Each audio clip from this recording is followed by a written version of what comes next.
T'avais un match à ne pas rater, Hendrik, et tu l'as raté. Non, attendez, j'ai encore mieux pour ouvrir cette news. Est-ce que vous vous rendez compte à quel point Pierre Sage est en train de faire de la sorcellerie du côté du RC Lens?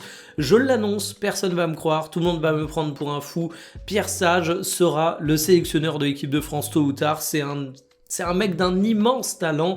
La saison lensoise est juste exceptionnelle. Alors vous l'avez compris, nous allons parler du match entre l'OL et le RC Lens. 2-2 dans le temps réglementaire, une séance de tir au but, une qualification des Lensois.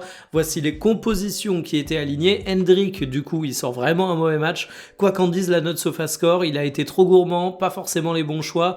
C'est dommage car c'est le match qu'on attendait de sa part et finalement j'ai trouvé l'ensemble du côté droit de l'Olympique Lyonnais en dessous des attentes alors qu'à contrario, à l'opposé, avec notamment Tolisso, c'était déjà un petit peu plus convaincant. Et en face, comme d'habitude, c'est carré.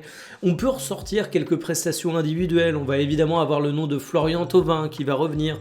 Mais c'est pour ça que j'insiste autant sur Pierre Sage. C'est que pour moi, la réussite de cette équipe, elle est avant tout collective. Du côté de Lens, t'as rarement des joueurs qui déconnectent complètement au cours d'une rencontre et qui font des prestations pitoyables. Et en même temps, t'as rarement des joueurs qui, à eux seuls, ont une forme qui semble porter la prestation.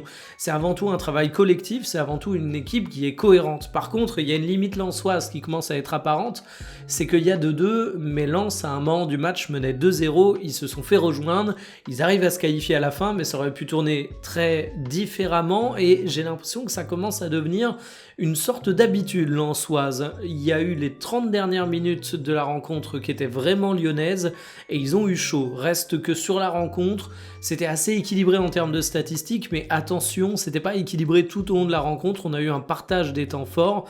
Au final, les Lensois s'en sortent au tir au but, et pour le tableau de cette Coupe de France, Lens a donc une voie privilégiée pour la finale. Attention cependant, Toulouse a sorti l'OM, ils peuvent encore créer la surprise, et je suis curieux de voir le niveau qu'aura le match entre Strasbourg et Nice également.